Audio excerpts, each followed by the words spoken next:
It is the final words story time. 213, the final words favourite number way back when. 213. Adam Collins, 213. Geoff Lemon sat on the south bank of the Yarra, the lesser of the banks if you ask me, but a bank nevertheless. A helicopter has just landed behind us, a chopper. That's not a motorcycle, that's a chopper. That's a chopper. Whose is it? Zed's. Zed's. Who's Zed? Zed's dead. Zed's dead, baby. Zed's dead. That was a great back page. Well, it should have been a back page when what was his name again? The bloke who was a senator from the ACT who was briefly... Zed Salacia. Zed started with... SES. He went on to become a federal senator, but he was the opposition leader in the ACT. And the Canberra Times, when he lost that election, really should have gone with Zed's dead, baby. Zed's dead as their front page. Yep. Missed opportunities, always in journalism. 213 is the episode we're doing. What's 213? Funny you ask that. We had about 75 things when Geoff answered this question back in 2020 when we first started making Storytime. I'm sure you'll do some of that today. I feel before we get into that, Geoff, we should introduce our special guest. Yes. Joining the show, as we did with Matt May in Adelaide, we've been inviting members of the Nerd Pledge Sleuth Group, a group of like-minded individuals, rugged individualists, who at times when we are stuck with an answer, trying to solve a clue, trying to untangle a riddle, will help us. Glenn Finkelde is joining the show for the first time today. Welcome, Glenn. Great to be here. Like-minded is a worry. Similar enough. Similar enough. Let's go with that. I think the fact that when I first saw your name pop up in our little world, 2019 or something like that, whenever it was that we first happened upon you through Storytime, I'm like, yeah, of course, Glenn Finkelde, who played for North Dandy in Turf 1 in the mid-90s, because I remembered your name from the Dandenong Journal scorecards that would be published, and listening to the DDCA cricket show on a Sunday morning with David Anning. It says a little bit about how my brain's hardwired, and clearly yours as well. You're almost worse than I am. I think you are worse than I am. No greater compliment, I think. It's funny you mentioned the DDCA radio show, because I think that was this is my second foray into let's call broadcast media. Broadcasting, because I think the first was an appearance on the DDCA radio show 1,000 years ago in the down at Casey back in the 3SER. I think it was. Yeah, it was a Saturday morning. They did a Turf 1 show. Yeah, getting a mention on the DDCA when they go through the juniors at the end on Sunday. Got mentioned for me 3 for 22 or something like that. I got a mention on the DDCA radio show. There's a DDCA Facebook group these days, Glenn. There's like an official one and an unofficial one, and I've ended up at one stage or another being accepted into the unofficial one, which is fucking filth. I'm sure it won't surprise you to learn. There's a reason I'm not on the Book of Faces, so I'll... Well, Glenn's a Hampton Cricket Club Hall of Famer as of recently. Not the first Hall of Famer we've had on the show, Ian Healy and... Ian Chappell. And a few others, but good to have another one.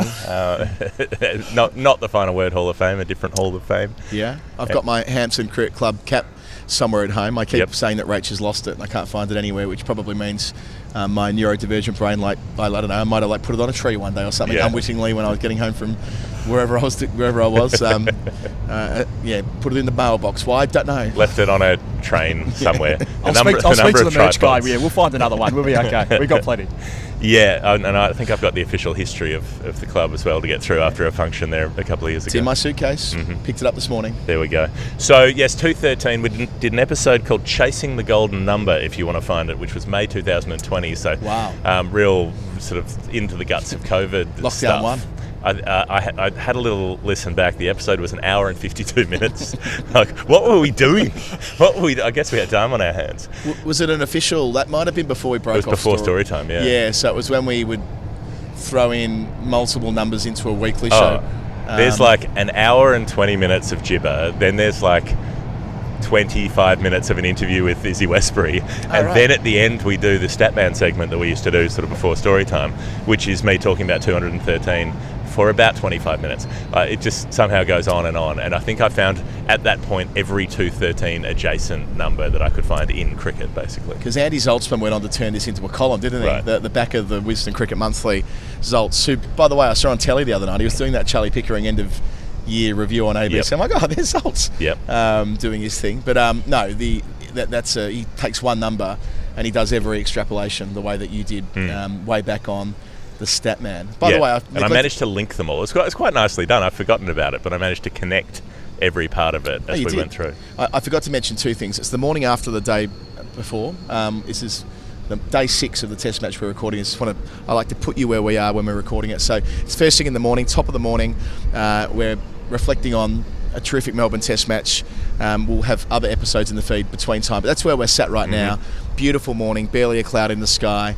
And it's a show brought to you by CBUS Super and Maurice Blackburn. We'll tell you more about them later on. But just wanted to clear that out the way at the moment, to say where we are, where we're sitting on a brick wall with the Yarra behind us. Yeah, with the trains going by in the background. We're on the very Geoff Kennett-coated side of the river here, down at the casino. The Yarra River or the River Yarra, have we confirmed?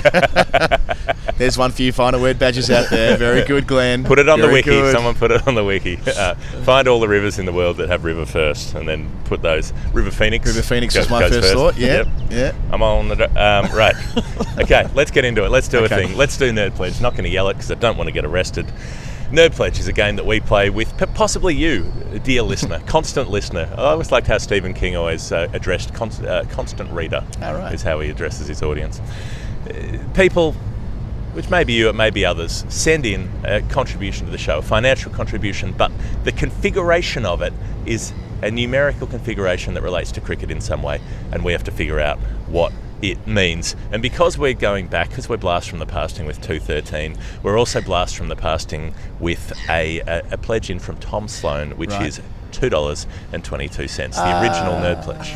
Back to where we were sat, I think if I recall correctly, we were sat at Edgbaston during the World Cup in 2019 when we did Mengies. Phil Meng, who's played for Final Word, who's proved instrumental in multiple Final Word projects. Beautiful leg spinner, captains the threes at his club in WA, sent me a message last night having heard my tirade about Perth, which he appreciated, to be fair. And only right that we're back with 222, Glenn. I sat with Phil Meng at Lord's on day 2 in 2020. It's still officially last year, can we say that? Last day of the year. Last year, and so I got my Meng on, as we like to say. Yeah, he's met more Final Word listeners than any other human being. Certainly more than you and me. He's definitely met more. He's been all around the world following Final Word cricket. So, but this isn't Philip Meng's number. This is Tom Sloan's number. It's 222. It's in the USD. And I thought, what if I take us back? What if I use this to take us back to 213? Because there was no clue attached. Open slather, free hit. What if I can combine 213, 222, and Australia playing India at the MCG? Very good. Now, if I can also bring into the fray a man who was very unhappy this week, who was on radio and who was being clipped up, being sent around the world. Sunil Gavaskar. Now, did we get a chance to talk about Sonny's optical illusion bit on 7 yesterday? That was unbelievable. It's an optical illusion that Geoff smashed it. Yeah, yep. That was about as good as it gets. Could you actually see his finger? I mean, what's the thing they use in the AFL, whatever it's called? I can never work it out. The goalpost snicko You could actually see his finger move. That would have been awarded a point. Yeah, it hit the bat, then the glove. Then the glove, and so his finger's moving. Based on this review, we can clearly see that there is contact. The defender has made contact with the ball. Score review complete. 1 behind. I need you to change your decision. Well, in hindsight, he's a little bit unlucky. A little bit more contact that's going for 6. He got that much of it. Yeah, reversing the decision to award it as buys would have been interesting. So somehow it's gone to the boundary. So 6 buys. Now, Sunil Gavaskar played at the MCG in 1977, among other times. Now, in 1977, the visitors get up. Unlike the match we saw yesterday, they get up at the MCG. It's a series where Australia have won the first 2 tests. They open the 3rd test match on December 30th, the traditional December 30th MCG test. So does that mean they played? Yeah, they played through New Year's Day. They played on the 31st, and then they had a rest day on New Year's Day. Now, tired, presumably, and emotional. Tired. Big hit out on New Year's Eve in the middle of a test. I'm going to say, and forgive me, dear constant reader, dear correspondent, because I can't remember who sent me this off the top of my head, but my suggestion that we start on Christmas Eve was greeted enthusiastically by one listener who said, why don't we start a day earlier than that, and then you play the 23rd, 24th, Christmas, then you play the 25th, 6th and 7th, you get your days off, and then you start the next test on New Year's Day. He's like, how good would it be to be hungover on the 1st of January and have a test match to put on the telly? It used to happen, Glenn. You can probably tell us the last time it happened. I reckon it was 2000. I keep having this discussion. I think the New Year's test in Sydney is about to be played in February. It just keeps getting later and later in my mind. Well, I've been done over this year. It's starting on the 3rd. I booked my flights on the basis of it starting on the 4th, as it has in recent years, but they've shuffled it forward. But certainly the 98-99 summer, 1999, so New Year's Day, where the War Brothers both made hundreds at Sydney, that was New Year's Day. And I think I'm right in saying that when Funky Miller rocked up with the blue hair, that might have been New Year's Day as well. The one where War hit the 100 off the last ball of the day, I think we drove up on the New Year's Day, and I'm pretty sure that started on the 2nd. It definitely started on the 2nd. Yeah, I was there that day as well. Yeah. That was a fair day, though. Well, we're just floating it. Let's go. Everything old is new again. It would be nice to be able to watch a test match on the 1st. So, anyway, that's not what happened here. But they're facing Geoff Thompson within 15 balls. One of your favourites, Chetan Chauhan and Sunil Gavaskar are both gone for ducks. India, calamity. They're done for. But Mahinder Amarnath and Gundappa Vishwanath make 50s. They get some 20s, 30s, 40s from Dilip Venkateswarlu, from Syed Kamani, the wicketkeeper, who loved to block them, and from Ashok Mankad, son of the great man. So they get to 256, which is okay. And then they turn around and bowl out Australia for 213. There's our number. Bhagwath Chandrasekhar, 6 in both innings? 6 for 52 in the first innings in only 14 overs. And in the second dig, Sonny doesn't make ducks, doesn't like making ducks, tons up in the second dig, 118. As Bharat said during the week on comms when we were talking about this test match, like pretty much every significant Indian performance away from home, Sonny makes 100. Yes, he made 100 on every ground he played in Australia, which is awesome. I love that as a stat. He did make a lot of them, he made 34 of them, same as Steve Smith currently. So he makes 118. He's the 22nd player to make a duck in the first innings and 100 in the second innings at that point. Who did that last week? Oh, was it the other way around? Jaiswal did that. Jaiswal, Mai Bouchier did it. She did the reverse, didn't she? She did the reverse. On debut as well. 100 and ducks. So there were lots of hundreds and ducks, but not so many ducks and hundreds. So 21 players had done it before him. So 21 three-figure scores. 2-1-3. That'll do. And then that list is pretty good. It includes Bradman, Sobers, Peter May, Billy Murdoch, Roy Fredericks, and Elvin Kalacharan, whose one-day international bowling average was 21.3. There you go. We nearly went deep on Kalacharan this week, but we thought better of it. Brat and I don't know how, again, this SEN commentary sometimes when it's here and me left to our own devices, it can become a mini story time. Right. So we resisted the temptation. Kalacharan adjacent later on might be appearing. Okay, very good. We always like those tie-ins. So now it's been done 81 times now, and the most recent in tests was Jaiswal in Perth, with a duck and then 100 in the second innings. So that all happens. Vishy makes another 50. The same names from the first innings make more 20s, 30s, 40s. They get to 343. They set Australia 387. Tough chase on the G. And the back half of day 4, Australia get rolled. 8 down by stumps. Finished off early on day 5. 164 all out. And it is Chandrasekhar 6, not just 6 for, but 6 for 52. Same figures as the first innings. He did a Steve O'Keefe before Steve O'Keefe. 6 for 35 both times in Pune. Exactly. So why does 222 relate to this answer? Because we're in the middle of the World Series cricket wars at this point. Yeah. So Richie, 222, is not commentating yet because Packer hasn't quite got him across the line to do that. It's on the ABC. Yep. And, Nine still wants in, but the ABC is doing it. And I actually found some of the footage. I don't have the one from Melbourne, but the one from Brisbane I did find. So Norman May, Alan Simons, Peter Mears, Frank Tyson and Keith Miller are the commentators. I found the intro to the Brisbane Test, and I want to drop that in here. And good morning from Brisbane. That toss you saw was the actual toss between Simpson and Beattie just a few moments ago, and it's great news for Australia. Simpson has won the toss. Australia will bat. Kim Hughes is the 12th man. That means that New South Wales batsman Tui comes into this first Test team. And for India, good news for them too. Both their doubtful players, that's Prasanna the spinner and Sunny Gavaskar, will take their place, and Venkat will be 12th man for India. Umpire O'Connell at this end, umpire Brooks standing at square leg. And we're ready now for the first ball of the first Test. It's right on 11 o'clock here in Brisbane. The first ball, Madan Lal to bowl to Hibbert. And that one moved away a lot. That's an in-swinger to the left-hander. And I noticed that in this good light out there now, it's an overcast day, that Cozier has decided to bat straight away without a hat, without a cap on. He walked out with a cap on, but he's taken it off. And that's Gary Cozier, Australia's new opener, the surprise selection, or the surprise man in the order in this Australian team. It's part of what I love about the Centenary Test's coverage, which is the ABC television coverage and the documentary I've seen approximately 10 million times. Yep.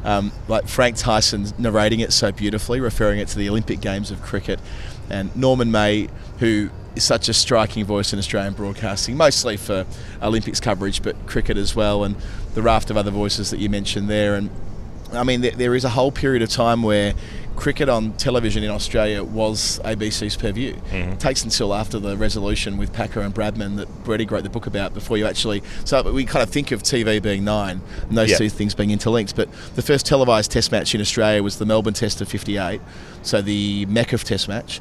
And that's like, it's fitting that Benno's captain, as TV starts. It might be Benno's first series as captain, maybe. Anyway, whatever it is. Yeah. But Benno being right there at the start of TV as a player. But that's a good 20 years of ABC. And the other quirk here is that once Channel 9 got the rights, because they didn't have distribution into every corner of Australia back then with the way the TV stations used to work, ABC still made a commentary all the way through the 1980s until I think the summer of 88, 89.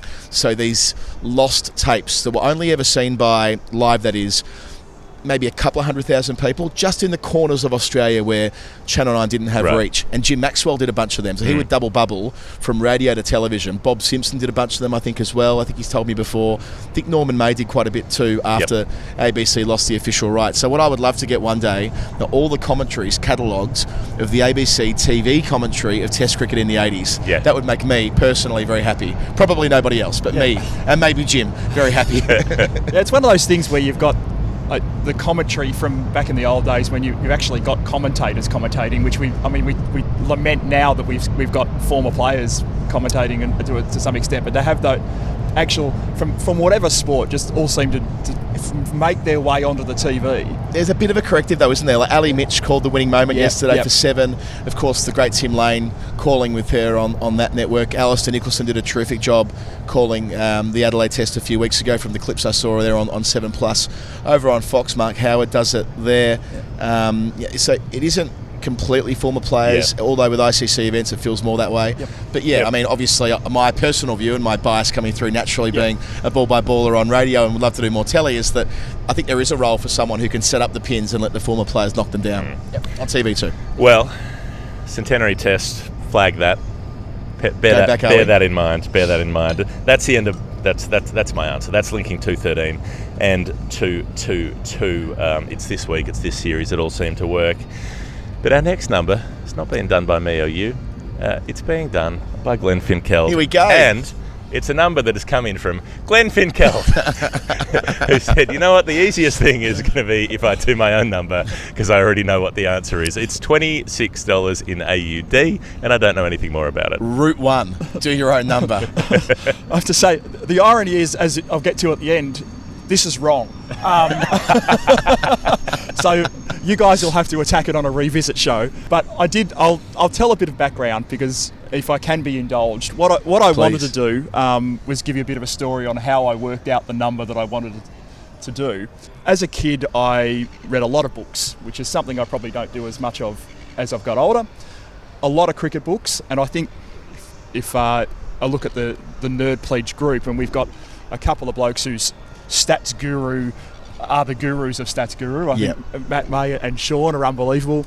Pat, an amazing historian, can pull facts from everywhere, and I'm the guy who probably floats in a little bit with, let's just say, slightly memorable and... You just remember stuff. I remember stuff. Yeah. I probably, let's just say, narrow the focus. When I say, wouldn't this guy have done this in about this year?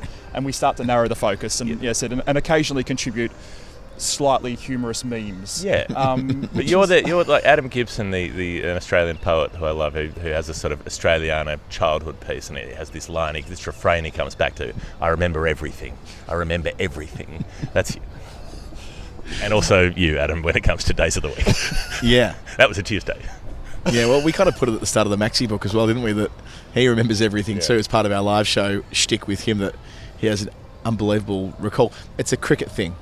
I reckon people who love the game have the ability to go, yeah, well, this happened because that happened and that happened. And people who play that, I don't like cricket too much thing, they don't do it quite so well. But someone like Simon Kadich, he does this. And he played, 50 test matches. I love the fact that there are people out there who played at the very highest level and succeeded there, who have brains hardwired like all of us because they love cricket just like the way we love cricket. Yeah, I've got complete black spots.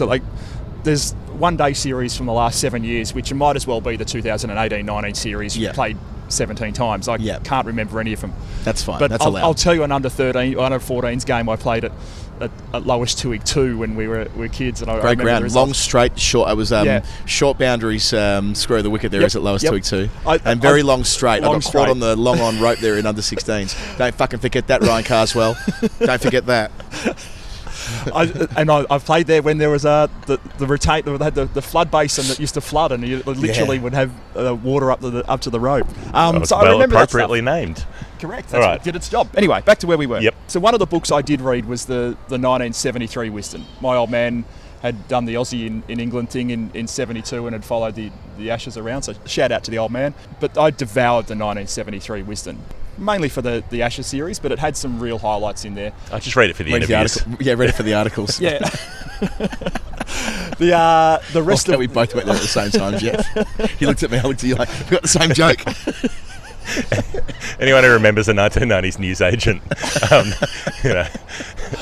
it was behind the counter. The old man got it from behind the counter. Yeah, sealed. They do come wrapped in plastic, the Wisdens. When they send the contributor's copy in the post, it is shrink wrapped. I'm like, what's in here? The Stuart Broad centrefold, is it? Broad and long.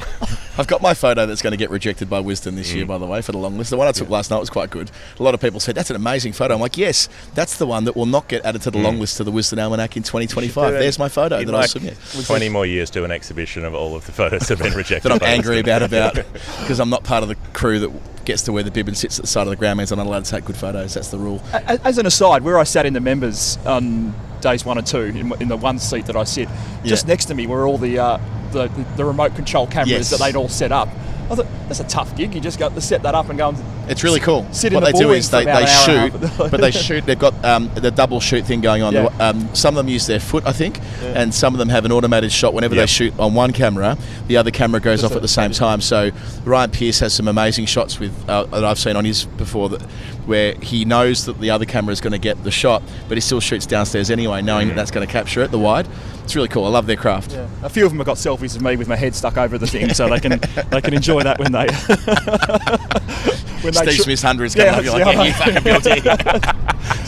They didn't quite get Jaswell's glove because I was I was blocking the screen.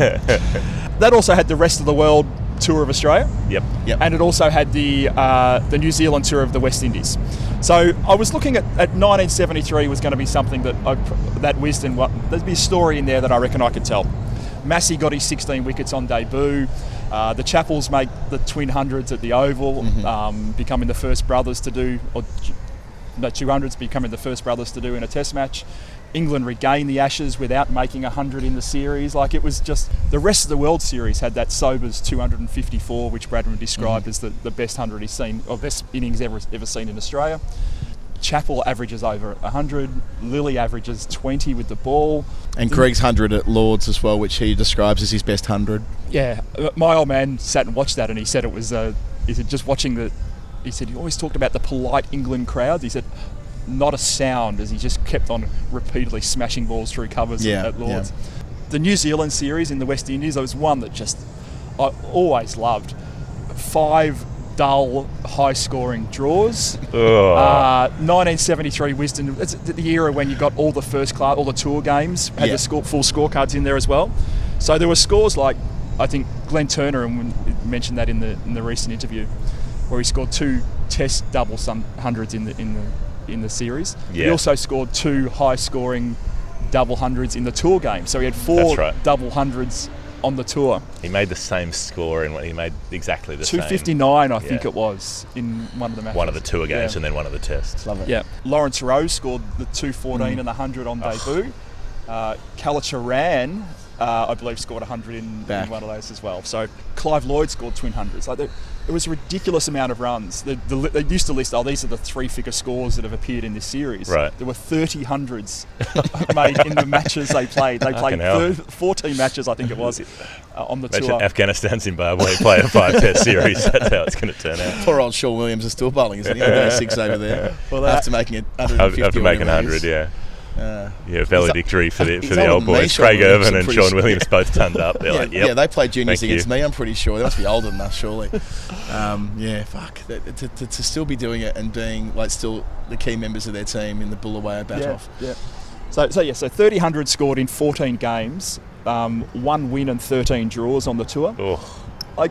As I said, it would have been slightly dull to watch, but when you're reading this 15 years later, as I said, a cricket nuffy, it's just hooked. This was that was my gateway drug, if you like, into the into stats nerddom.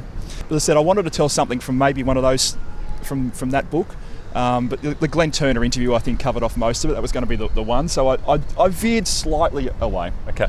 I've looked elsewhere, and I've gone back in time to 1.21 gigawatts. A really sad tale of a short career, one of the shortest careers. And I get sort of, if I peek behind the curtain a little bit, you guys gave us a list of numbers and said, basically knock yourself out. Mm-hmm. And I looked through those list of numbers, wanting to tell this story, and I couldn't find one to work. And one of the reasons is there's so very few numbers that can actually get this story told. And for what will become apparent hopefully later on. Eventually I found a number. It happened to be my number. The Nerd Pledge CSI group is sitting here saying pledge your error as we speak, something that gets, but we'll get there. So this is the tale of Norman Calloway. It may be a name that rings true to some people for one of the great statistical quirks in first class history. Norman Calloway was born in Hay, in the Riverina region of New South Wales in 1896. Joseph Furphy, a name that might ring a bell. My great-great-great-uncle. He worked as a bullock driver in Hay about 20 years before Calloway was born, before he went on to write Such Is Life under the pseudonym Tom Collins. Also from Hay, final word favourite, Jodie Hicks.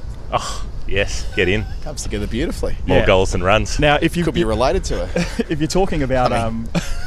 I think he started the temperance movement, Joseph, so probably not. He probably didn't do any mad shagging late at night, but he might have, who knows. They're often the worst ones. If history's the taught us louder the denial, the deeper the sin. If you want to taltalk about... Religious leaders who are hypocrites and don't actually conform to their view, that'll never happen. No. Hillsong. It's a Catholic church, whatever. On we go. Okay, no worries. The Jodie Hicks, thanks for coming, where she, I think, in 32 WBBL games faced 10 balls, is probably the direct opposite of Norman Calloway's career, as we'll get to. Margaret Court and Yvonne Goolagong, both from the region. I'll have one or the other. Yeah. Split in two there. Margaret Court can go one way and Yvonne Goolagong can come our way. Yeah, which side of the Brassy line are we seeing them? Lauren Jackson and Archie Thompson, so amazing sporting talent there. Cricket well represented, particularly from Wagga, which is the biggest town in the Riverina. We've got Geoff Lawson, Michael Slater, Mark Taylor, are all from Wagga. Don Bradman from Cootamundra, although you need a decent set of binoculars from Cootamundra to Hay. Mm-hmm. But it is to Hay where we go to see where Norman Calloway, as I said, grew up in Hay, born in 1896 to Tom and Emily. Tom owned a soap factory, so not for him the rough country life. It was just making sure he had luxurious moisturised hands and definitely. As we saw from Fight Club, the soap business is definitely absolutely fine, above board, highbrow. Hope his nickname was Soapy, Soapy Valance. Suds, on your suds. Norman dominated his school cricket, Yep. as you would expect. His dad was a good player, but as so many people do, particularly in country cricket, there's a hole that needs to be filled on a Saturday afternoon in the seniors, and Norman was asked to fill it, aged about 12. Batted in the middle order. Shortly after that, he top scored in one of his first senior games after his old man had made a duck. That would have been interesting around the dinner table that night. But he was quickly marked as someone who's going to really succeed and probably be one of the best cricketers that they produced in the region. But tragedy struck the family a fair way after him, at 1912, when a third child died shortly after birth, and they packed up, they sold the soap factory, they sold the house, and they moved to Sydney, up to the Big Smoke. Norman joined the Paddington Club.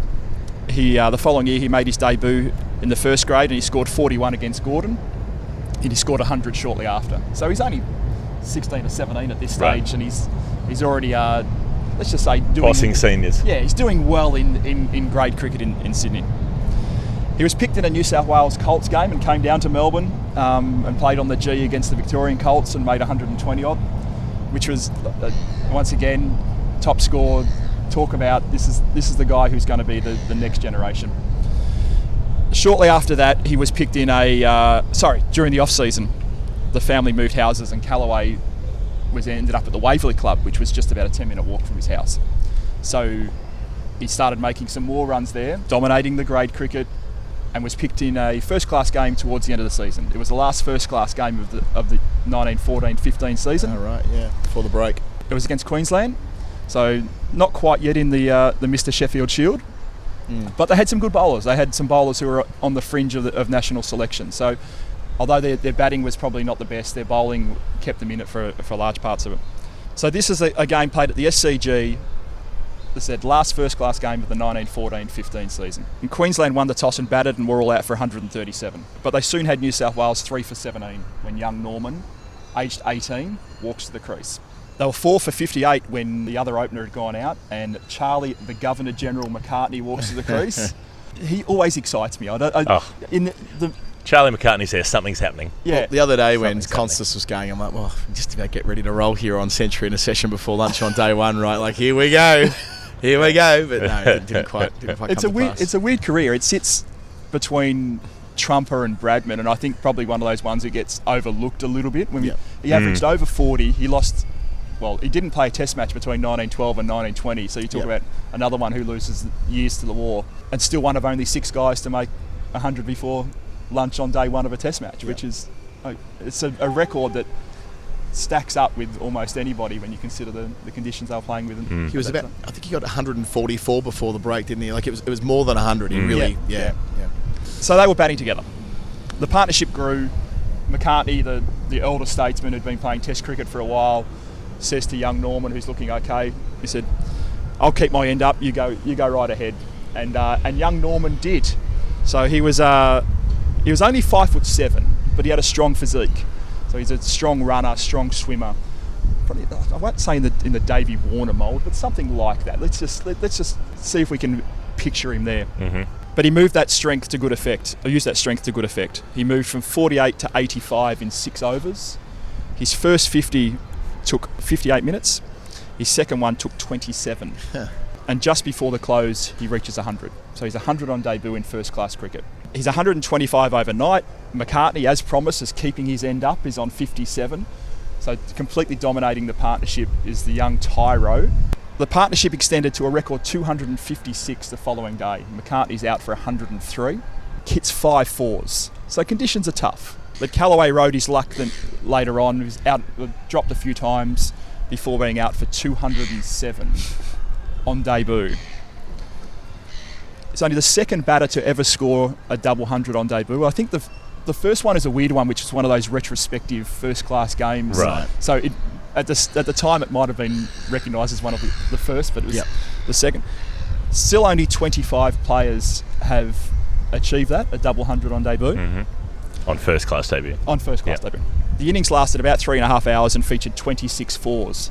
So that's my number. Bloody hell. The 26 fours. Oh, perfect. Perfect. So when I said I wanted to tell the story, but I had to find the number. No, that'll do. That'll do. Apparently, newspaper reports, despite making 207 at what looks like about a run a ball, his cut shot was weak. Oh. So Mate always runs with other shots. Yeah. So you obviously need to improve that if he were to succeed in first-class cricket. But his driving was a feature. His father, Tom, had insisted on a correct technique, and he regularly did that through and over mid-off. he's still got... He seemed to get him to the fence despite the slow outfield, it seems. Yes, correct. I think that strong, muscular physique and soapy hands keep it slippery. has got him to the line. I make no comment on the bowling, the over rates as well, but Queensland bowled more than 103 overs in fewer than 5 hours of play. Christ. So he's 207 on first class debut. Arthur Maley took 5 wickets in the second innings and Queensland were rolled for 100. New South Wales winning by an innings and plenty. Callaway obviously not required to bat a second time. New South Wales bowled 52 overs in 131 minutes in the second innings. 50 overs in 2 hours. We had this come up during the something we were doing recently, wasn't it? There was a 2.5 hour session where over 84 ball overs were sent down. I'm like, that's the way to do it. Christ. Off 3 steps. Yeah, probably. Maley was back to the mark before the ball was down the other end, I think. So that was the final first class game of the season. But the Anzac attack on Gallipoli was only a couple of months away. And the decision to cancel first class cricket, although not unanimous, particularly from Victoria, who wanted it to continue, was soon made. Of course, then Victor Trumper dies in the middle of 1915 of kidney failure. And there's hope that when first class cricket resumed, or top flight cricket resumed, that the next great maestro would be Norman Callaway. Right. He's obviously set the world alight. There was pressure to enlist, but cricket did continue. There was grade cricket that was played the following season. He finished second in the aggregate again in the 15-16 season. But as I said, because the pressure was so immense, a lot of them had enlisted. He was still only 20. I think at the time you could enlist with parental permission under the age of 21. So he lied about his age and said he was 21, whether he just wanted to get over there or that the parents literally didn't want him to go. Yeah. We will never know. So he enlisted on the 17th of May 1916. His service number was 5794 and he sailed to England later that year with the 19th Battalion. He was soon sent to northern France, which was about to... Bad place to be. Yeah, bad place to be. The worst winter of the war. Yeah. The second Battle of Bullecourt was an attempt to secure the village of Bullecourt during the Arras offensive. It was ultimately successful, but the description from the Australian War Memorial rather succinctly sums it up. Although the locality was of little or no strategic importance, the actions were nevertheless extremely costly. So, Arras is the one that, there's a lot of anger about how the war's conducted there. That's the Siegfried Sassoon poem is the one that references that, the general. So the good morning, the general said as he passed by our troop on the way to the line. Now the men that he smiled at are most of him dead, and we're cursing his staff for incompetent swine. He's a cheery old card, muttered Harry to Jack as they trudged up to Arras with rifle and pack, but he did for them both with his plan of attack. That's it. It was just this 7-line sort of doggerel piece from Sassoon, but it was scathing, and it caused quite a stir when it was published. That's really cool, Geoff. Thank you. You can just recite that. So you're saying that it was a little strategic import, and the casualty rate was high. Like that, both things were. So it was. Yeah. It was a shambles. Let's get a lot of people killed for no particular reason. Yeah. Okay. Just to prove that we want it. Yeah. To prove that we're here. We've just got to keep sending them in. Yeah. It's a horror show. Yeah. So he was taking refuge in a crater. Was hit by more shell fire and was killed instantly. He'd just turned 21 the previous month. Christ. His body was never recovered. He remains one of the 35,000 Australians who have from World War I who have no known grave. His name is recorded on the Australian monument at Villabretina, which I saw in 2009 when I went over there. He's one of 275 first-class cricketers killed in the Great War, which thankfully started an unprecedented time of global peace and harmony, and we've had no problems since. Everything's been fine since then, so that's good. It's good that it worked. He didn't get like so many who died in that war, he didn't get an obituary in the Wisden during the wartime, but in 2015 there was a supplementary obituary section, and he gets a small mention in that. Right. And there's a portrait of him hung at the Waverley Oval with the words of Robert Service. And though there's never a grave to tell, nor a cross to mark his fall, thank God we know that he batted well in the last great game of all. During the Melbourne live show, you spoke about Arthur Conyngham. Yes. And you said it was great that it is very rare in cricket that someone has been the only person to do one thing. And although in his case it was to take a wicket off the first ball being his first ball in a test match being his first ball in test cricket. And in Callaway's case, as I said, others have made 200 on first class debut, but he remains the only one to have done it in his only innings. Yeah. So and to He's got the highest first class average ever, doesn't he? That rings a bell. So his first class average is 207. His first class career spanned the 19th of February 1915 to the 20th of February 1915. One match, one innings, 207 runs, high score of 207, average of 207. He had 26 boundaries, and there you go. That's, if it had been 207, it would have been an easy number to find, but I went with the boundaries. But yeah, that's the story of Norman Callaway. And a stirring retelling of it as well. Thanks, Glenn. That was brilliant. Thank you, Glenn. There are so many of those war casualties that we've documented at different points, but they're all equally tragic. There's no hierarchy of tragedy when it comes to dying at war, but that does stand out, doesn't it? To have been a prodigiously talented young cricketer, enlisting before the age upon which he was legally able to, and to die in hellish circumstances, having batted just once Free State. There you go. It was always a name I remembered as I said reading, so it was a tale I wanted to tell. And look, others will make 200 on debut. It'll happen, but for someone to average that amount, we're either going to see one of the more freakish efforts of all time, or we're going to see a similarly tragic tale. Yeah, it's one of those things where the numbers are also a sad memorial, and it sits there as a headstone. This is Story Time 213. Adam Collins, Geoff Lemon and Glenn Finkelde with you. It's warmed up quite a bit since we started recording. I regret not wearing sunscreen. I bet Geoff regrets it even more. I do regret it. Given I'm looking at you two towards the MCG in the easterly direction, I'm getting a lot. My very high forehead is getting redder and redder. We might move rather expeditiously through the second half of the show. I'll note on the way through that we come to you with the support of Maurice Blackburn and with CBUS Super. Maurice Blackburn, we're coming to in a sec. So cbussuper.com.au. It's 40 years. It's the 40th birthday. Ends today. Today's the 31st of December. Yes. By the time this show goes out, it'll be 40 years and a day. A little bit, in the same way that next year I'll turn 41, they will too, and my wife will too, and we'll all move on and we'll all deal with that in our own way. But the 40th birthday, it's been wonderful doing the CBUS. I just wanted to say that. It's been pretty cool that most of the way through 2024 we've been able to tell the CBUS story of 40 years, and we'll keep doing it. We're very proud to be partners with CBUS,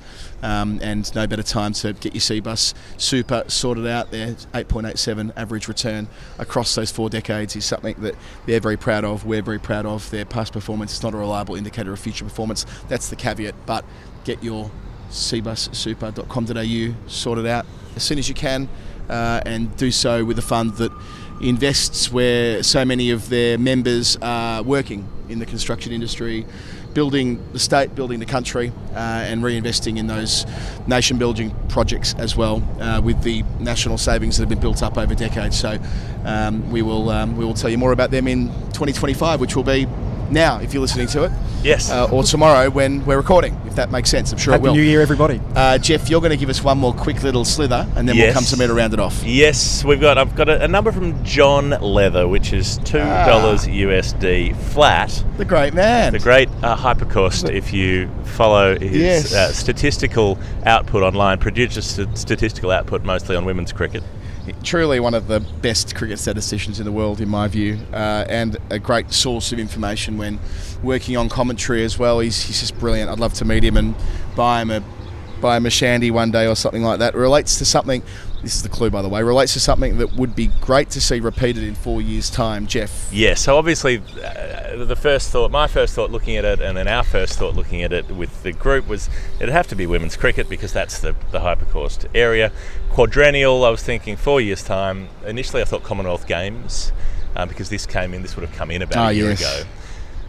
But that's not going to happen in the next Commonwealth Games. There won't actually be cricket. So 2026 they're doing the Com Games, but they've stripped them right back. They've got like 12 sports and cricket's been ditched already. It's sad. I mean, look, when we're looking to see cricket accelerate or move rather forward with respect to multi-sport events, Asia Games has been a great triumph, and the Olympic Games will be a magnificent thing for the sport. It just happens to be, there's nothing to do with cricket. It's not cricket's fault. Cricket worked at Birmingham. Yeah. It's a function of the Commonwealth Games becoming more and more compromised, and cricket's collateral damage. Yeah, so it's basically once Melbourne/Victoria pulled out of hosting the games, they're getting a stripped back version of it that's in Glasgow, isn't it, again? Yeah, it's going to where it was in 2014, and cricket won't be part of it. And I feel for a lot of people behind the scenes that worked bloody hard to get the Commonwealth Games bid up originally. Claire Connor, who's a dear friend of the show, and the Deputy Chief Executive at ECB and Director of Women's Cricket there for a long time, former England skipper. That was her project for ages, and they worked so hard as well with the ICC to make the case and bang the door down and get the event up and make it successful, only for that success to not lend itself to future participation. But anyway, there you go. Yes, Commonwealth Games silver medalist Steve Waugh will continue to be on his own there. It probably would have been women's cricket only in the 26 games as it was in 22. Anyway, it's not that. It can't be the Olympics because this says repeated, and the Olympics haven't happened yet, aside from 1900, which probably doesn't really tally as far as this goes with a clue, plus cricket won't be there for 8 years. World Cups are quadrennial, but the pledge came through in 2023, which was like well after the previous World Cup, which was in 2022 in terms of the real ones, the 50 over ones. And the 20 over ones happen every 5 minutes anyway, so I can't imagine it saying, anybody saying it would be great to see it repeated. They're like every second year anyway, aren't they, at the moment? So Ashes series are quadrennial if you only do them in one country. Sure. So we thought it could have been about 200, being Tammy Beaumont making 200 in the Test match. Yep. And seeing someone else make 200, but she made 208, and like surely the pledge would have been 208. Annabelle Sutherland got a double. Yes, but it wasn't. Yes, it wasn't. It was against South Africa though. Oh right, yeah. So 200 on the dot wasn't there. So then eventually with a little extra clue, I thought, what if it's not women's cricket? That was basically the clue. Stop thinking about women's cricket. What if it's just old cricket? All right. We'll stop talking about the women's game. No, Yeah. Sorry, John. Too much time banging on about it. It's pretty much all that John does is research on the women's game. So 2027 would have been 4 years from when the clue was sent, and that will be the 150th anniversary of Test cricket, of course. And so before this had been announced, this was John saying it would be great to see them play a 150th anniversary game in 2027, and now we know that they will. But the clue's 200. Is he really saying they should have a... I think maybe it just ended up... The bicentenary of Test cricket. I think it just ended up being a default pledge, and then the clue was attached, and it wasn't actually the number. I think it's one of those. But it could also be that they had a 100th, and then he's hoping for a 150th, and then maybe we get a 200th in 2077. I guess there's an outside chance. There's an outside chance we'll be alive. I mean, I don't think we'll be alive. What's that? Slightly more outside for me, I would suggest. Well, 27-7, I'd be in my 90s. Yeah, you'd be 93. You'd be 93 or 4. The same age that Jack Ryder was. I'm not making it to my 90s. The same way that Jack Ryder was 93, wasn't he? At the Centenary Test in 77. The oldest man there led Australia out onto the MCG, out through the members' gates, and passed away a fortnight later. Yeah, there's a great museum in the MCC museum, and it's got the photo of like stitched together where they literally got 20 players at a time to stand on the same seats, and then they just keep stitching them together. It's a great photo. I was telling Kat about it a couple of days ago about what happened at Melbourne in 77, saying you'll be part of that, right? They're going to fly everyone out here for the 150th, and it'll be an incredible celebration of everyone that's played Test cricket. If one or other of us can make it with like our 3 remaining listeners who are still alive, that would be great in 2077. Tommy Miles will be floating about. He's a healthy strapping lad. Yeah, he'll be doing the wagon wheels, no doubt whatsoever. Not the wagon wheels. Sorry, just have rock me, mama. Now the Centenary Test, the previous one, happens 2 months after the test I was talking about before. Oh wait, hang on, I've got my timing completely the other way around, don't I? The Gavaskar Test is at the end of that. 77, 78, yeah. You're right, it's 6 months before. I've switched my seasons around. These happen. But yeah, in March 77, it's the quirk of using, I mean, it was used as a recruiting... in the background they were doing it. I think there's the comment that in the Hilton Hotel. Yeah, where we were shooting in front of. I hate how it's got a different name now. To me, it always has to be the Hilton Hotel. Mike Sheehan told me a great story about the Centenary Test when I interviewed him a few years ago about the John Walker story about him running the 4-minute mile at the Centenary Test. It wasn't quite a 4-minute mile, but put that to one side. That he had to go and find Hooksy because Hooksy hit the 5 fours in a row, and he couldn't get him. Like Mike Sheehan, as a young reporter, couldn't quite.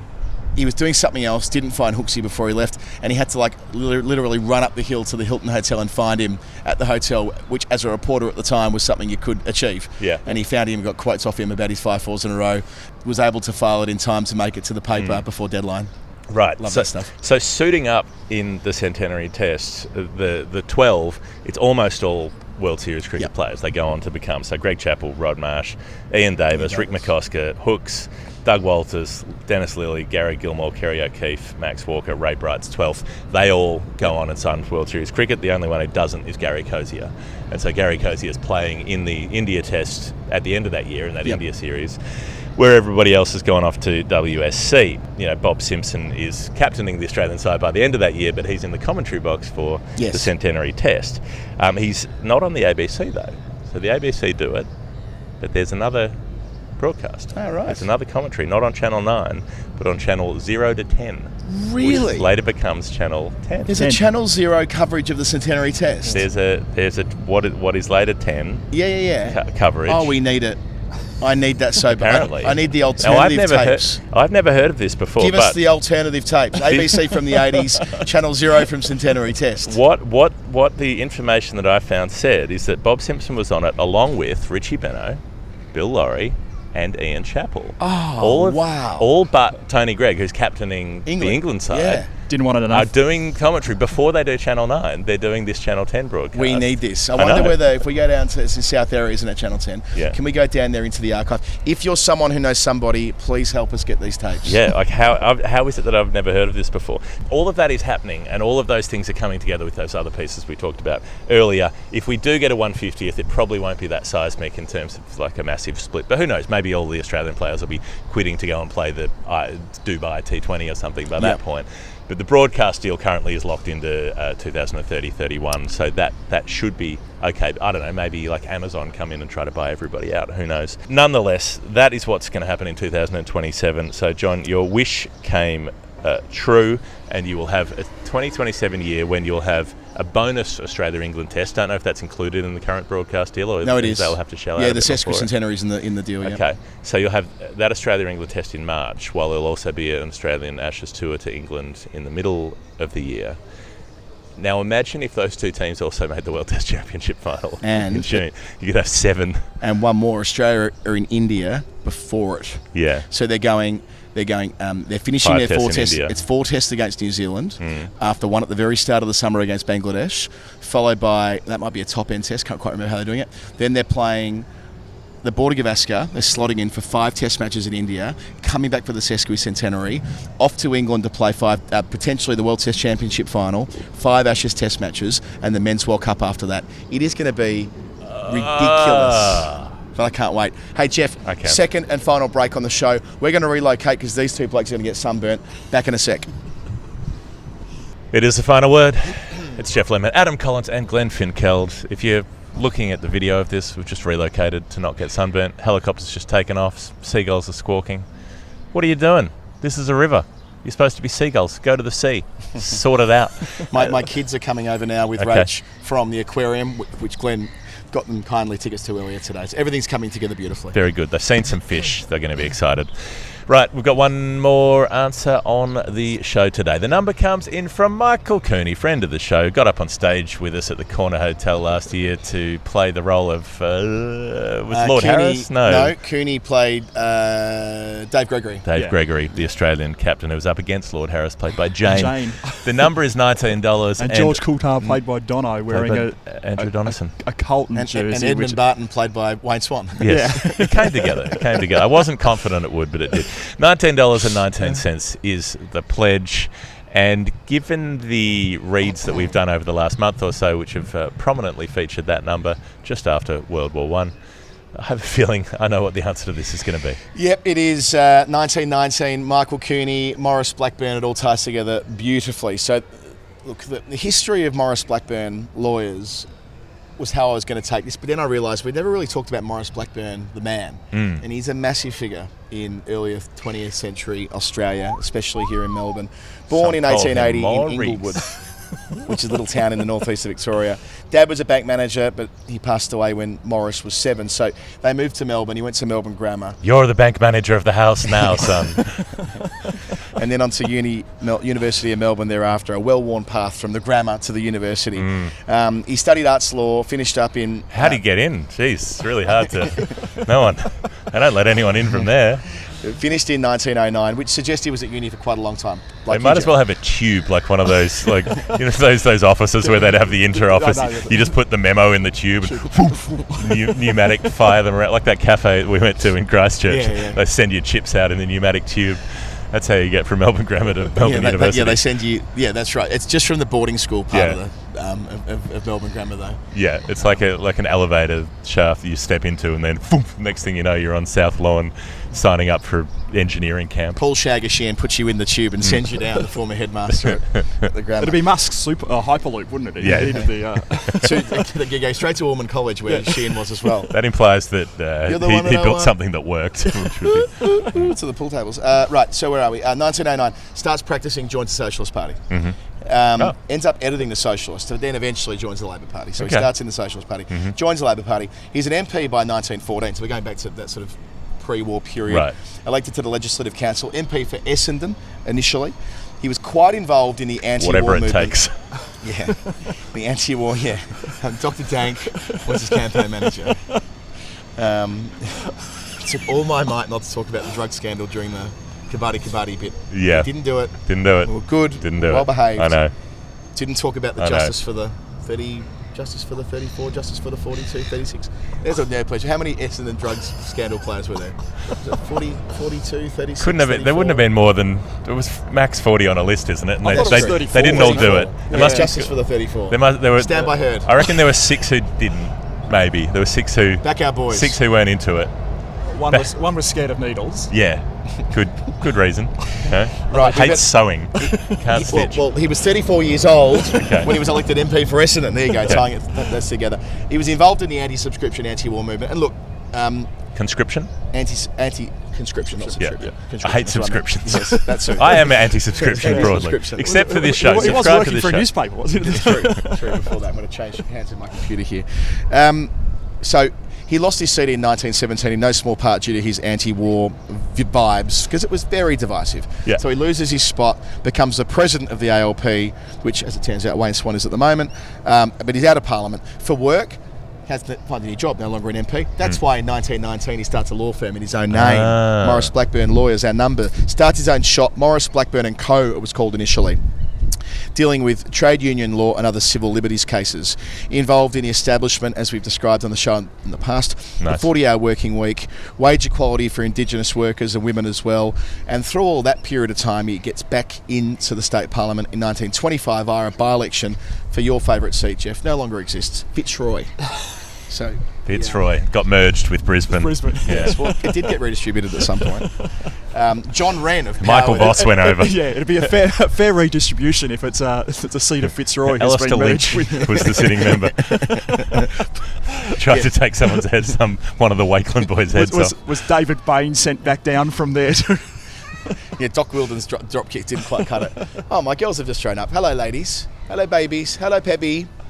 Daddy's nearly finished, sort of. We're talking about something that happened in the 100 years before you were born. Here we go. Where are we? Okay, so goes back into Parliament in Fitzroy, 1925. This is not the first. This will be the first, but not the last mention of Power Without Glory. John Wren tried to fuck him for pre-selection, which is quite funny and all of that. Another. He was big into conscription, wasn't he, John Wren? So that was where they were against each other. Yep. Hello, Winnie. I'm not sure if you're in shot, sweetheart, but you can be if you want to. We've got Paddy here as well. This is difficult holding my computer doing this at the same time, I realise now. If you hold it for me, that might make things a little bit easier. Right, Depression kicks in, works against austerity and becomes the Speaker of the State Parliament in 1933. 1934 goes to Canberra, the federal seat of Burke, which covers Brunswick and Coburg.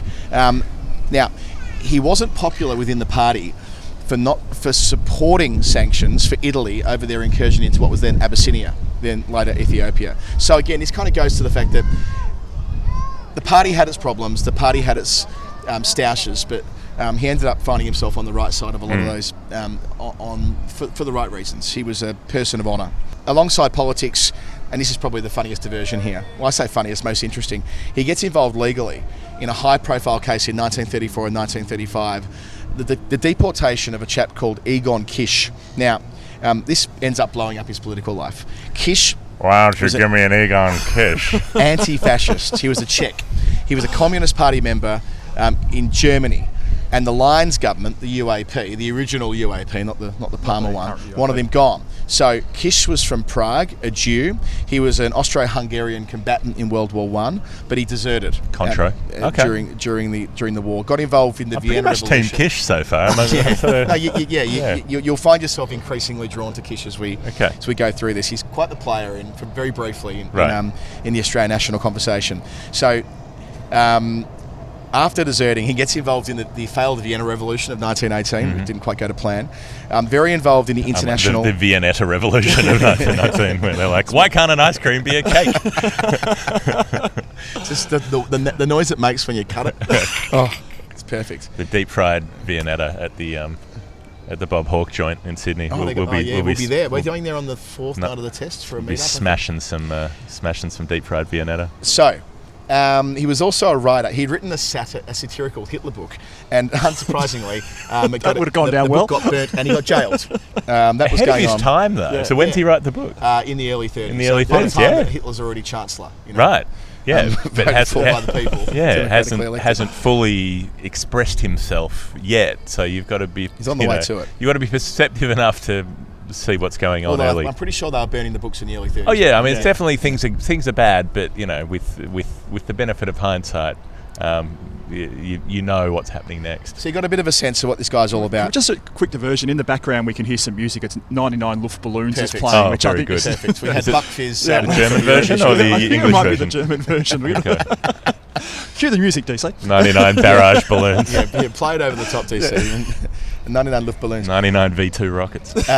So 1934 in Melbourne was the centenary of the foundation of this city. Yep. And it was Depression era, and it was a controversial time on a number of fronts. Agendas from all sorts of sides are being pushed about. What does Melbourne stand for? What does this state stand for? But what does this city mean? What does it stand for? What does it? Why are we across the river from Batman Park? Why does John Batman still have shit named after him? A fucking syphilitic genocidal mass murderer. What was nearly called Batmania this year, wasn't it? And everyone's like, oh, that'd be cool because Batman. It's not cool because he's like one of the worst fucking people in the history of this country. And then we got Enterprise Park, which is where the boat, the Enterprise with a Z. That was where it landed. Huh. I'm anti-Z, by the way. Yeah. Zed's dead, baby. I think it should be Z everywhere. You think Zed's dead? I think Zed's dead. You know why I think it should be Z everywhere? Because it fucking rhymes in the alphabet. Sometimes you got to admit that, I think we're wrong about the cricket score in Australia. 100%. I mean, controversial, people hate it, but I'm like, every other country does it the other way around. We're the Fahrenheit of cricket scores, And I will hang shit on Americans for Fahrenheit until the day they change it. We've got so many options for the show title this week, and we are the Fahrenheit of cricket scores is one show option. Back to 1934. Fahrenheit 4 for 51. Kish rocks up. Kish rocks up 9 in for Melbourne. 11. He wants to do some speaking over here. He does it under an alias. But the government realises he's en route on a boat. So they board his boat in Fremantle in the November of 1934. He's declared immediately an undesirable. Classic place for a Communist Party member to get off in Freo. Becomes a symbol. Go straight to Clancy's Fish Pub. Becomes a bit of a symbol in this culture or in Australia more widely. Lots of public support for him to stay, but he's stuck on the boat. So he's basically on house arrest around the country from port to port as a drop down the passengers off. Roving house arrest. The laws change if you are on the boat as an undesirable as opposed to if you actually hit dry land. Right. So he takes a leap off the boat in Melbourne at Station Pier. He jumps 5 metres off the boat, breaks his leg to get to dry land, and then they can't kick him out. Not the same way they could have in the first instance. So with a broken leg. Buddy. Yeah. Goes full blue juice, broken leg. Menzies is Attorney General in this UAP government, and he bolstered the view within the government that they didn't want these extreme views, so to speak, in the country. It's a political football. On the other side of it, it's free speech under threat. Fair enough. But they made him do the dictation test, which was a huge controversial part of the White Australia policy, where, am I right in saying any European language you could be asked to do? So that's how they kept a lot of people from China out. They made them do the dictation test, not in English, which they were fluent in. They go, we'll do it in French, which they didn't know the language of. Well, in the case of our man here, they made him do it in Scottish Gaelic. It was a stitch-up, and of course he didn't know Scottish Gaelic. But this was after, I think that I remember this story, they tried him on like 7 other languages and he passed all of them because he was a polyglot. Yeah. And so they eventually had to resort to... we'll find one. So it goes to the High Court. Doc Everett, who goes on to be the opposition leader, is the justice that originally hears the case, and they find that they fucked up. Before he invented the go back in time car. Yeah, crazy.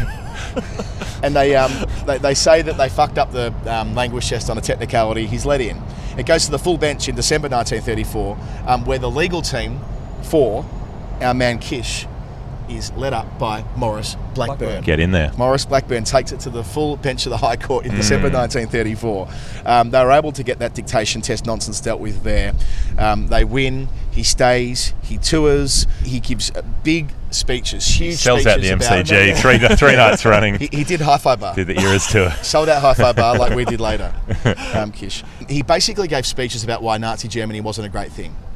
Which now, well, I can see why they didn't want to let him in the country. Yeah. The more you hear about it, Now, the government eventually did a deal with him that if he leaves the country on his own volition at the end of the speaking tour, and they give him a little bit of money, then he'll be free to leave without any further sanction. And they eventually go with that. So he leaves the country That's a great in deal. March 1935. So it's basically one cricket summer. 1934-35 is the summer of Kish. Yeah. Goes round the nation, starts in Perth, where the boat dropped him off. Actually, the boat gets him to Melbourne, jumps off the boat, stays, albeit via a trip to Canberra in the High Court. Could have jumped off the boat at Lilac Hill. Yeah. Now, Played a caxi. The dictation text was horribly Will racist. Basisto. Will Opening the Basisto batting with versus Kish. Kitch. No, together they're pairing up. I want to see it. The racist dictation test stayed until 1958 as part of the White Australia policy. Kish died in 1948, a hero for those in democratic Germany post-war. All a bit familiar? Well, he's a character in Power Without Glory, of course. Frank Hardy writes him into the book. A reminder here that, like, the Lyons government were fairly pro-appeasement. You know, we think about Chamberlain. But, you know, Menzies visited Nazi Germany, and I'm not saying that Menzies was a Nazi, but, you know, there's this... He just didn't mind them as much as other people did. I wouldn't even go that far. It's more that their idea of resolving it, and obviously Chamberlain's place in history is desperately complex. All he was trying to do was avoid another catastrophic war, right? Yeah, which seems broadly a pretty good thing to do. Yeah, but the way that it played out and the completely horrific political misjudgment that he made in the process. But I guess my point here is that it wasn't just him. There was support from, you know, the colonies, air quote, which included, in this case, the government of the day, which had Menzies as Attorney General. He eventually became Prime Minister at the start of the war, briefly, albeit, before there was a change in the configuration of the Parliament and Curtin takes over. We've just talked about World War I and how horrific it is, and it's easy to forget that it's 20 years, effectively. You know, by the time Chamberlain's doing that thing, it's 20 years ago, which is bugger all. You know, it's 2004. It's Ricky Ponting and Raoul Dravid at Adelaide Oval. It's that long ago. It's that close, and people are going, well, we just did this. We just lost so many of our family members, and like, we're only just starting to put the pieces back together, and we can't do it again. And they did. They had to. And this goes to where conscription was so complex at the time as well. Like the natural inclination is not send boys off to war. On the other side of it, at what cost at that point losing the war? I understand. Like it's not for us to really give too much of a reflection on, really, other than to say that this was part of what was going on with Kish and the wider culture war here in relation to his position in the conversation in Europe. In 1943, he loses his seat to the official ALP candidate because, guess what? He's kicked out of the Labor Party in World War II because he can't cop conscription. I keep saying conscription. So he goes against He's the like, party he's line. got Disney Plus, he's got Netflix, he's got Amazon, he can't get rid of the New York Times no matter how hard he tries. You've got to call a call centre in America and they never answer. Why have you got to get binge if you've already got Foxtel if you want to watch Gavin and Stacey at Christmas? What the fuck's going on? Why are there so many conscription services? Why is Patreon Please spelled with delete an E? 3. Why has Patreon got an E in it? Why is Patreon charging people extra for Apple? What's going on? Yep. It's a nonsense. Why is that happening? Not long after that, he dies of a brain tumour in 1944. So he's not out of the Parliament for too long before he passes away. Leaves behind a wife and 3 kids. This is Maurice Blackburn, by the way. We've moved on from Kish a couple of minutes ago. So Maurice Blackburn dies at age 66. Curtin gives a very generous eulogy. A great servant of the people of the Commonwealth of Australia. His wife went into the Parliament, went into his seat in 1946. She was the second woman behind Enid Lyons to have a seat in Parliament. I didn't take her name down. I should have here. But yeah, Maurice Blackburn's wife did serve as a parliamentarian, as did Maurice for the majority of the 30 years from 1914 until his passing in 1944. And in his spirit, Maurice Blackburn Lawyers is a plaintiff law firm on the side of the workers, and can safely say it remains an anti-fascist operation to this day. Class actions, the works, multiple people with big public lives. We were joking through the Kabaddi discussions we were having about, was it John Cain Sr. or John Cain Jr., who the stadium's named after? What about John Cain III, who's just known as John Cain, who was the government solicitor who worked for Maurice Blackburn as well. Might still work at Maurice Blackburn. I used to work with John Cain. With that John Cain, right, yeah. And Annika Wells, who's Federal Sports Minister these days, great friend of mine. And Geoff, you know Annika as well. She was at Murray Bees as well for a time before she went into the Parliament. And lots of other people too who are on the side of workers. And that all started in 1919 when Maurice Blackburn said, son, I've lost my seat in Parliament. It's time to set up a law firm. And a bloody good one at that. I need to find something to do. Well, that worked. That was a beautiful melding of sponsors, and it was actually a good story. And Melbourne. And Power Without Glory. I think we should do a John Wren special. I did think we should do a John Wren thing at some point. Not to celebrate him, far from it. But just I feel like our listeners would enjoy maybe a book review, something like that. Sure. Head down to the Carring Bush. I read it in uni, and I've kind of I never watched it. Did you watch the TV show as well? It was there was a TV remake of it in the 70s. I think maybe there first. And anyway, maybe we do that. We can do a watch along of the Power Without Glory, which are all on YouTube probably these days. Very, very cricket adjacent. I can see my wife walking down the Yarra with my kids, which suggests that I should probably get my shit together. Which means Storytime 213 needs to come to an end, but not before thanking Glenn Finkelde. That was a terrific contribution today, Glenn. You're a huge contributor to what makes the final work great. Geoff and I always say that it's nothing without the community that we've been able to somehow foster, and you are front and centre of that. And I'm sure so many people watching and listening will feel the same way about having met you and talked to you and became friends with you and found your acquaintance on Discord and so on as well. So thank you for being now a big part of our lives, a great mate of ours, and doing what you did today. Look, I'd just like to thank both of you too. I mean, this is what you have given, I say us, so I'll put the royal we on. I love what it's become.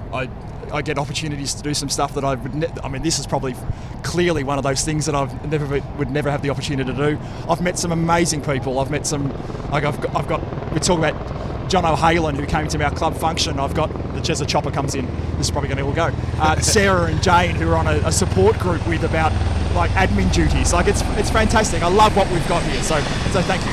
It feels appropriate that the chopper is coming in. Get to the chopper. Zed dead, baby. Zed's dead. Join Patreon. Patreon.com/the final word. We'll see you later. Bye.